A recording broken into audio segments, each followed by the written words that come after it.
Good morning. जय हिंद बच्चों।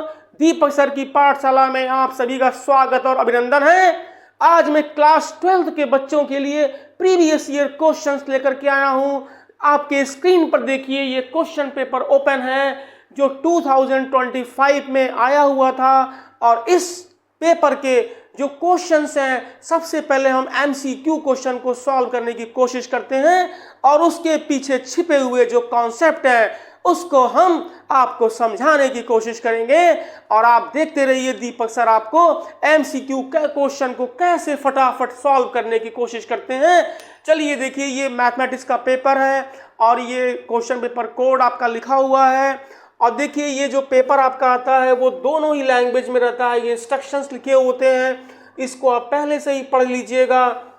और इसके बाद देखिए, यहाँ पे जो ये क्वेश्चंस हैं इसमें माने सेक्शन ए सेक्शन बी इस तरीके से रहता है। तो सबसे पहले जो एमसीक्यू क्वेश्चन आता है वो सेक्शन ए में आता है। और सेक्शन ए में देखिए, तो हम स्टार्ट करते हैं सेक्शन ए के क्वेश्चन को सॉल्व करना। और हम इस क्वेश्चन को इसी पेपर पर ही सॉल्व कर देंगे। और जो क्वेश्चन थोड़े अच्छे होंगे, कहने का मतलब ये है कि जो क्वेश्चन थोड़ा मजबूत होगा उसको हम ले जाकर के साइड में पीटेंगे, लेकिन ज्यादातर क्वेश्चन को हम इसी क्वेश्चन पेपर पर ही सॉल्व कर देंगे। आइए चलते हैं, हम क्वेश्चन को सॉल्व करने की कोशिश करते हैं। ये देखिए क्वेश्चन नंबर 1। तो क्वेश्चन नंबर 1 में कह क्या रहा है, आप समझिए। If P and Q are unit vectors, then which of the following values of P dot Q is not possible। देखिए, अगर हम आपसे बात करें P dot Q की, तो सभी बच्चों को पता है कि P dot Q की वैल्यू कितनी होती है बच्चों। इसकी वैल्यू होती है P का मॉड और Q का mod into cos of theta. Okay, तो हम यहां से क्या करेंगे, जब ये यूनिट वेक्टर है तो यूनिट वेक्टर की वैल्यू कितनी होती है, इसका मॉड होता है 1 और ये भी 1 हो गया और कॉस थीटा हो गया। ओके, तो कॉस थीटा की जब वैल्यू यहां पर होती है, अगर आपको इनइक्वालिटी याद होगा, अगर नहीं याद होगा तो हम आपके लिए हैं बच्चों। तो आप जान लो कि जो कॉस थीटा होती है उसकी मिनिमम वैल्यू -1 होती है और जो मैक्सिमम वैल्यू होती है वो 1 होती है। इसका मतलब अगर हम यहाँ कॉस थीटा पुट करते हैं तो देखिए -1/2 भी पॉसिबल है। क्या पॉसिबल नहीं है? देखिए √3 जो यहाँ पर हमको दिख रहा है, ये वैल्यू इसके बीच में लाई नहीं करता है, क्योंकि √3 की वैल्यू होती है 1.732। तो it means this value is not possible. So we can say answer B is correct, answer D is correct. तो इस क्वेश्चन का जो आंसर बनेगा वो डी बनेगा। ओके बच्चों, चलिए नेक्स्ट क्वेश्चन पे आते हैं। तो नेक्स्ट क्वेश्चन हमारा क्या कह रहा है, नेक्स्ट क्वेश्चन कह रहा है बच्चों, विच of the following can be both a symmetric and skew symmetric matrix. कह रहा है कि इसमें से जो मैट्रिक्स दिया हुआ है, कौन सा ऐसा मैट्रिक्स है जो सिमेट्रिक भी है और स्क्यू सिमेट्रिक भी है भाई। तो अब आप जान लो, यूनिट मैट्रिक्स अगर है तो यूनिट मैट्रिक्स तो आपका सिमेट्रिक मैट्रिक्स होगा, लेकिन स्क्यू सिमेट्रिक का मतलब क्या होता है, अगर हम किसी मैट्रिक्स का ट्रांसपोज कर दें तो वो निगेटिव ऑफ ए आता है, तो इसको कहते हैं स्क्यू सिमेट्रिक मैट्रिक्स। तो आप खुद सोचो कि अगर हम यूनिट मैट्रिक्स का ट्रांसपोज करेंगे तो वो उसी के इक्वल आता है, तो वो तो सिमेट्रिक होता है, तो ये स्क्यू सिमेट्रिक पॉसिबल नहीं होगा। इसमें से एक मैट्रिक्स जो हमको दिख रहा है, देखिए डायगोनल मैट्रिक्स का क्या मतलब होता है, जिसके डायगोनल एलिमेंट को छोड़ दो बाकी सब जीरो होते हैं। तो डायगोनल मैट्रिक्स का जब आप माइनस करोगे यहां से, तो वो भी जो है नहीं बनेगा यहां पर। इसका मतलब क्या हो गया, नल मैट्रिक्स। तो नल मैट्रिक्स जो होता है भाई, सारा का सारा एलिमेंट इसका जीरो होता है। अब जीरो में अगर माइनस से भी इंटू कर दोगे तो भी वो जीरो ही रहता है।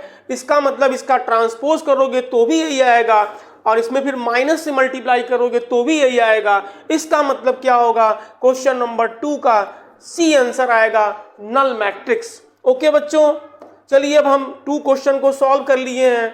अब चलते हैं, अब देखिए स्क्रीन पर आपके आ रहा है क्वेश्चन नंबर 3। तो क्वेश्चन नंबर 3 में देखिए, पहले तो ये समझो कि ये क्वेश्चन किस चैप्टर का है। अब ये क्वेश्चन देखो इंटीग्रेशन का आ गया। अब इंटीग्रेशन का क्वेश्चन अगर है तो MCQ में आ रहा है, तो ये समझ लो कुछ न कुछ इसमें है। तो आप देखिए इसको सॉल्व कैसे करेंगे। यहां पर इनइक्वालिटी यहां पूछा हुआ है और सबसे पहले 0 to a x dx दिया हुआ है। तो x dx को अगर इंटीग्रेट करेंगे आप तो इसकी वैल्यू आएगी x²/2 और फिर इसकी लिमिट दे रखी है कितनी, 0 to a दी हुई है, तो 0 to a हो गया भाई।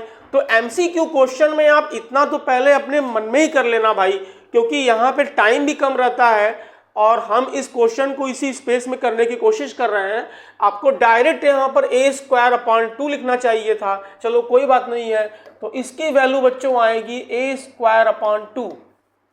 ओके, अब इसके बाद a²/2 आएगी और इसकी वैल्यू जो दे रखी है <= a/2 और +6। इसको थोड़ा सा सिंप्लीफाई अगर हम कर लेते हैं तो ये आता है a² और -a और कितना हो जाएगा यहाँ पर -12 <= 0।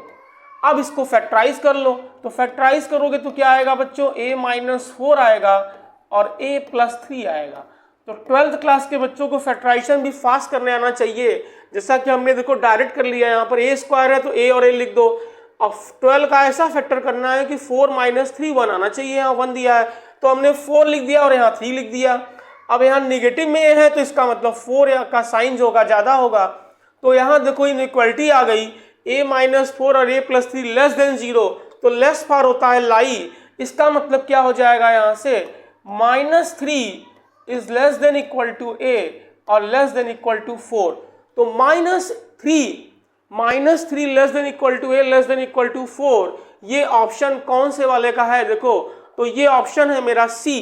तो इस क्वेश्चन का C करेक्ट होगा। अगर किसी बच्चे को इनइक्वालिटी आती रहेगी तभी वो कर पाएगा, अगर किसी बच्चे को नहीं आती है चलो तो यहाँ तक तो आप कर ही लोगे। इसके बाद आप इसको थ्रू ऑप्शन चेक कर लेना।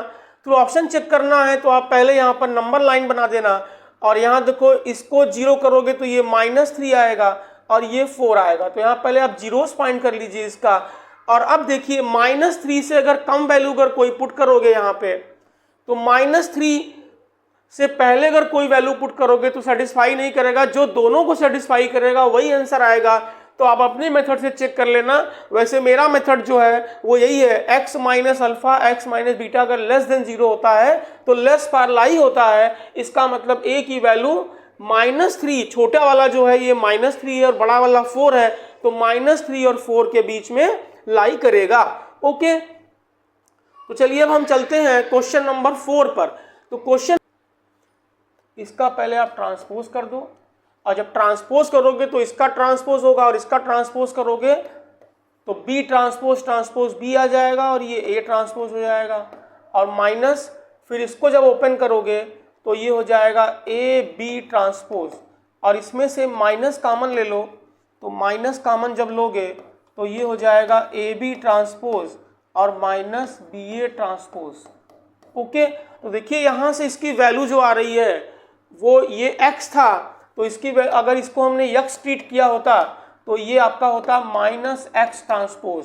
देख लीजिए आप, इसकी वैल्यू जो माइनस अगर आप यहाँ कॉमन लेते हैं तो ये सेम वैल्यू दे रहा है, ये तो ये नेगेटिव में आ जा रहा है, ये नेगेटिव में आ जा रहा है। इसका मतलब क्या होगा, इसका आंसर बनेगा B।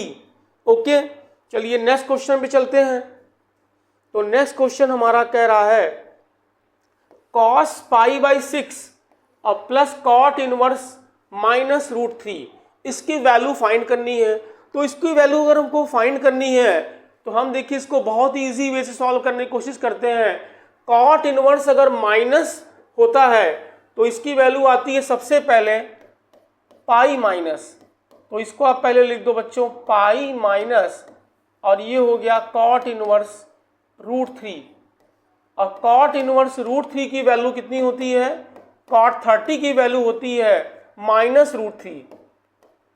तो ये हो गया हमारा π/6। अब π/6 फिनिश हो गया। अब cos लगा हुआ है ये, तो cos π, तो cos π आ गया हमारा। अब यहाँ cos लगा देना भाई।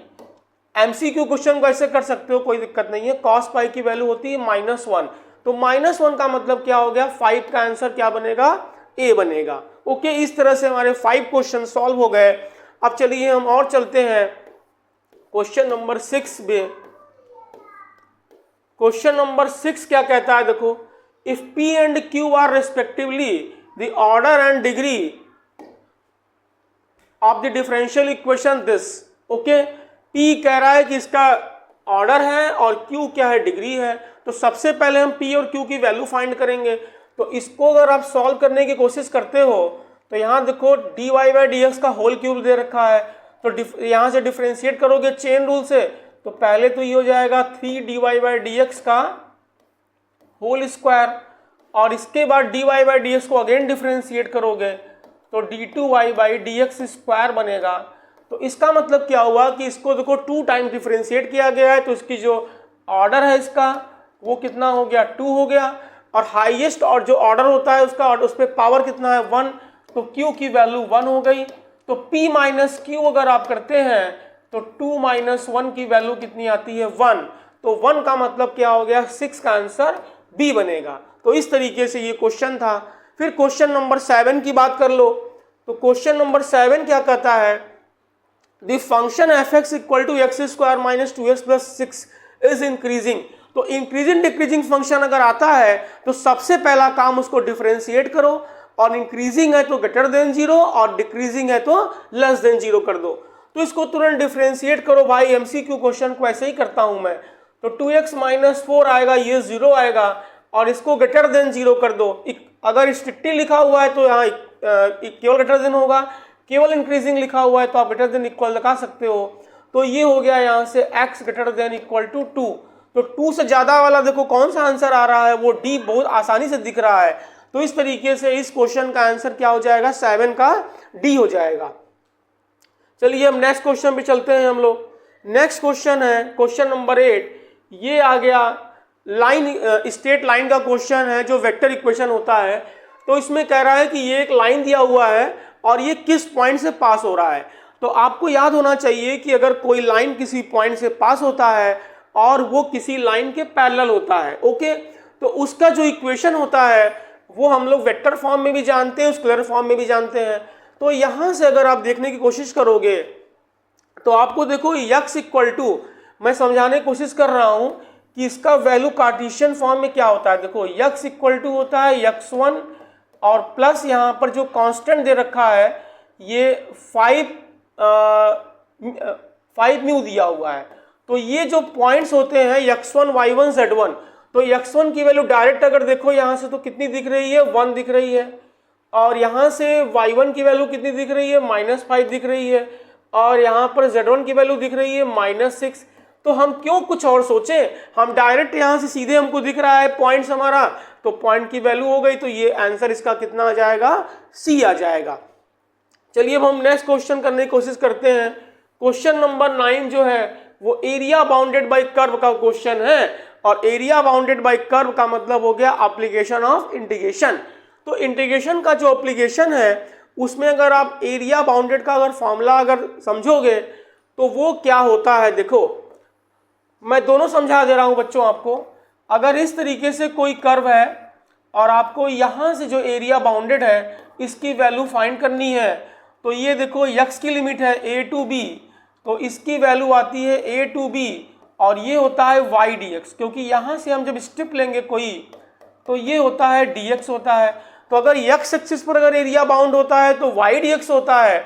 ऐसे ही देखो यहाँ पर ये जो क्वेश्चन दिया हुआ है इसमें जो एरिया बाउंड हो रहा है वो किस पर बाउंड हो रहा है, y एक्सिस पर बाउंड हो रहा है।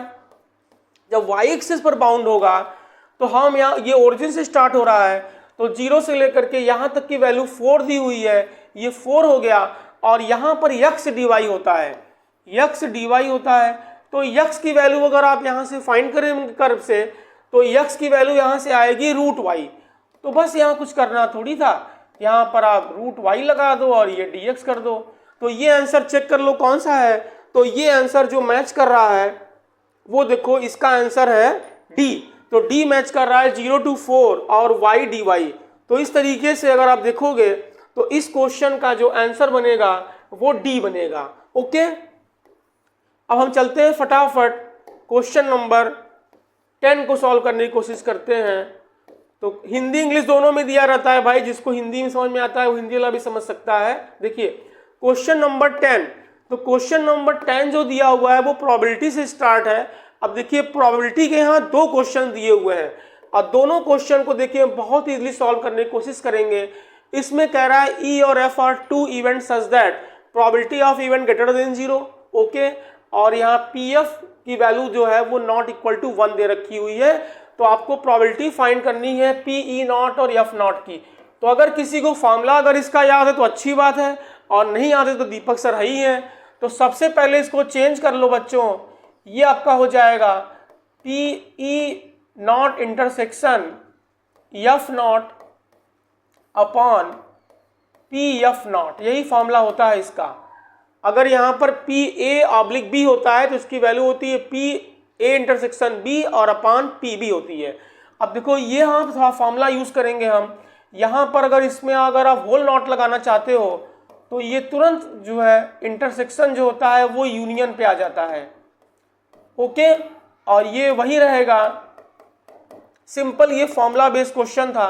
और ये होता है 1 minus P E union F और इसकी वैल्यू होती है पी एफ नॉट। देखिए आपका कौन सा आंसर मैच कर रहा है, तो इसका आंसर डी मैच कर रहा है, तो इसलिए इसका आंसर बच्चों क्या बनेगा, डी बनेगा, ओके। अब चलिए हम चलते हैं क्वेश्चन नंबर 11 पर। तो 11 में क्या कहता है, एक प्रोबेबिलिटी डिस्ट्रीब्यूशन दे रखा है और इसमें आपको EX पूछा है। तो आप सभी जानते हो कि EX की वैल्यू होती क्या है, ये हमारा होता है सिग्मा XI इंटू PI। अब इसकी वैल्यू निकाल दो, इन दोनों का मल्टीप्लाई कर दो। तो मल्टीप्लाई करोगे तो क्या आएगा, देखिए ये आएगा आपका -0.4 आ जाएगा, फिर ये भी नेगेटिव में आएगा, ये आएगा -0.6 और इसकी वैल्यू भी कितनी आएगी, -0.6 आएगी और इसकी वैल्यू आएगी -0.2 और इसकी वैल्यू आएगी 0, ओके। सबको प्लस कर दो तो 6 6 12 12 और 4 कितना आएगा 16 और 2 18, तो -1.8 इज आंसर। तो इसका आंसर क्या हो जाएगा, ए हो जाएगा।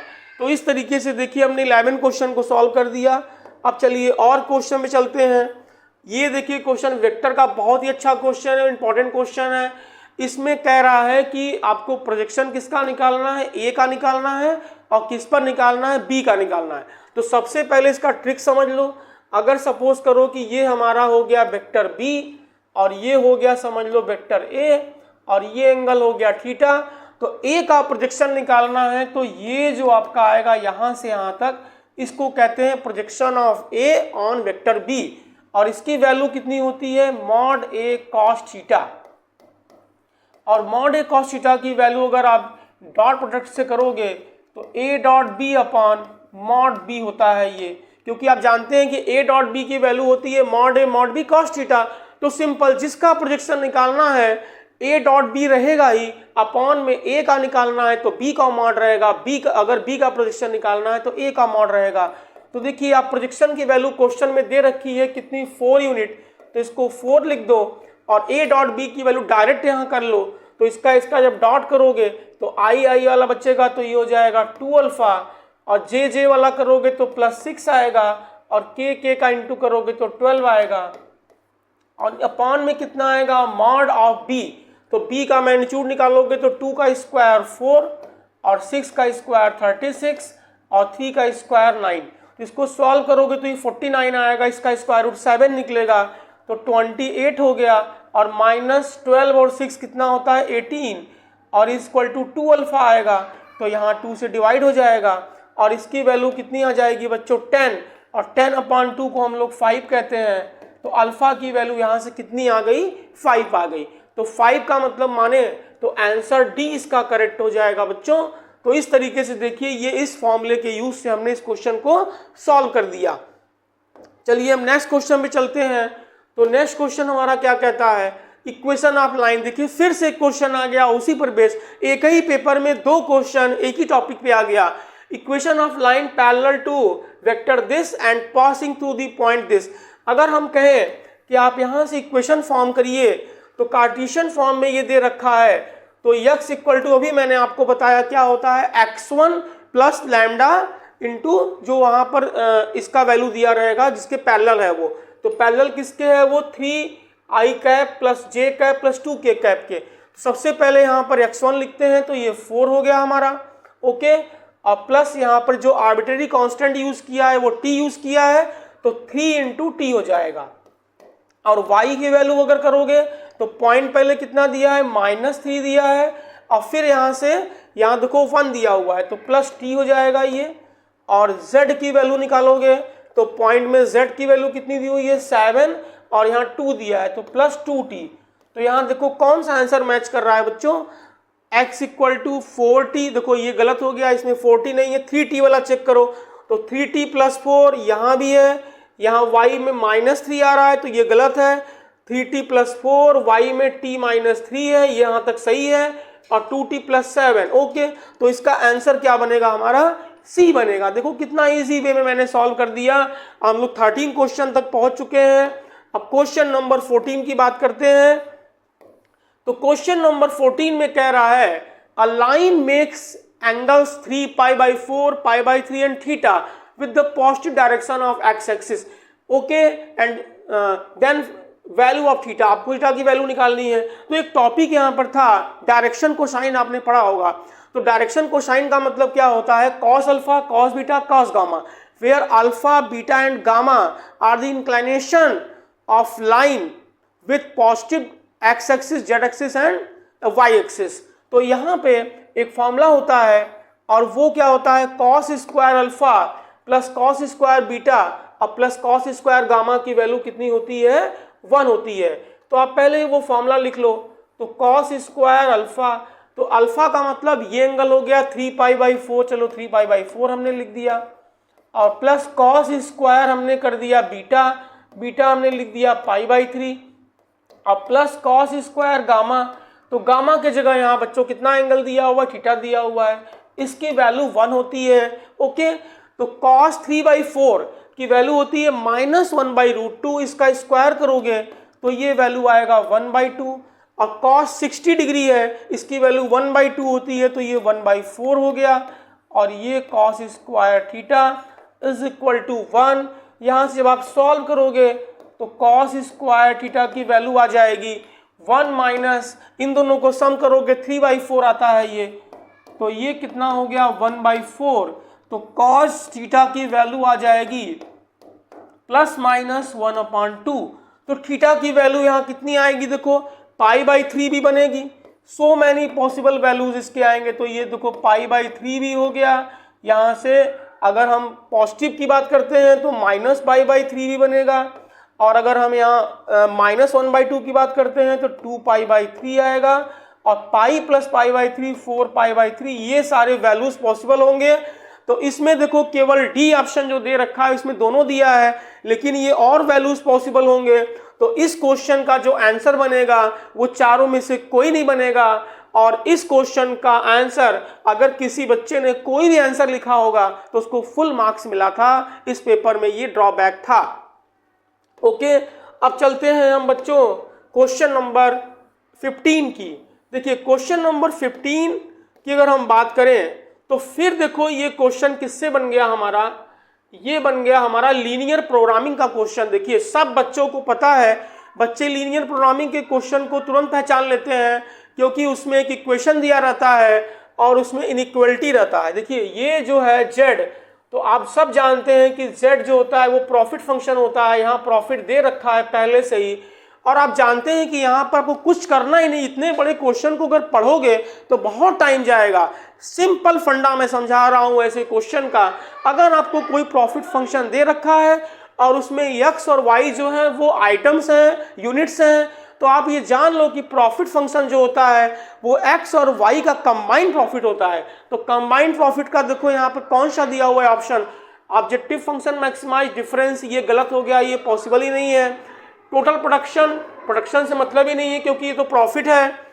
द ऑब्जेक्टिव फंक्शन का मतलब profit function, maximize the combined profit earned from selling x and y, इसका मतलब हमें कुछ और पढ़ना ही नहीं है। इसका आंसर सी करेक्ट होगा। और डी वाले में देखिए क्या लिखा है, objective function ensure company produces more product x than y, ये भी रॉन्ग है। तो इसका मतलब क्या होगा, बहुत आसान तरीके से मैंने समझा दिया कि प्रॉफिट फंक्शन अगर है तो ये कंबाइंड प्रॉफिट है दोनों आइटम का, तो इसलिए इसका आंसर क्या आएगा बच्चों, सी आएगा। ओके बच्चों, देखिए क्वेश्चन नंबर 16 की बात करते हैं। If A denotes this set of continuous function and B denote this set of differentiable function, then which of the following depicts the correct relation between set A and B. देखिए इसमें कह रहा है कि ए जो है वो क्या है, कॉन्टिन्यूअस फंक्शन का सेट है, और बी क्या है, डिफरेंशिएबल फंक्शन का सेट है। देखिए इस क्वेश्चन में एक ये खास बात है कि जो फंक्शन डिफरेंशिएबल है वो कॉन्टिन्यूअस होंगे ही होंगे। तो every differentiable function is continuous, okay. लेकिन अगर कोई फंक्शन कॉन्टिन्यूअस है तो वो जरूरी नहीं है कि वो डिफरेंशिएबल होगा, वो डिफरेंशिएबल हो भी सकता है और नहीं भी हो सकता है। इसका मतलब कौन किसके अंदर हुआ, कौन किसका सबसेट हुआ। देखिए तो कॉन्टिन्यूअस फंक्शन क्या हो गया, वो बड़ा हो गया, और डिफरेंशिएबल फंक्शन उसके अंदर आया।